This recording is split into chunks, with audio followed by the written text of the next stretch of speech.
Canada.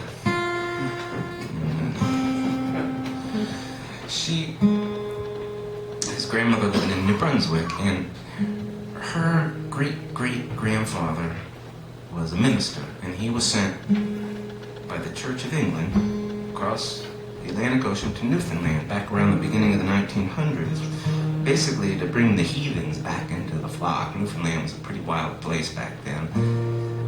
Some would say Newfoundland's a pretty wild place today, but for all the good reasons. Anyway, his diary got passed on down through the years and ended up in my ex-wife's hands, and we were looking at it together, and we came upon this little story, this entry about a fellow by the name of William Henry Paddle.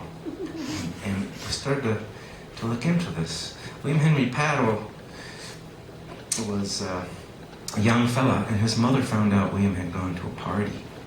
And at this party, apparently there was going to be music played. And when there's music played, oftentimes there's also dance. That's right. You can't say it out loud. This is 2012. It's no longer prohibited.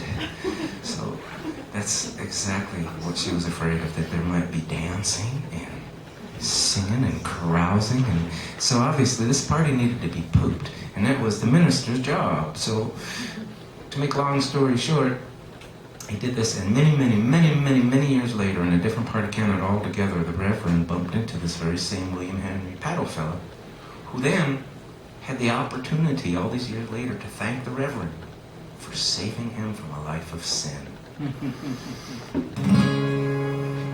Now, my ex, I have to tell you this part. She's a dancer. She's an Irish dancer, and she did not take very kindly to the fact that William Henry Paddle was not allowed to dance. She didn't like that at all. And so she got it in her mind that she was going to find his gravesite, and she did.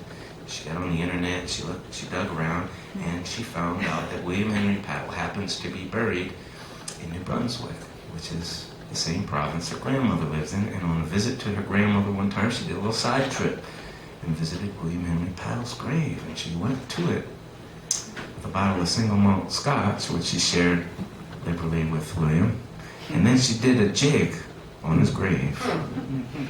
This is for real.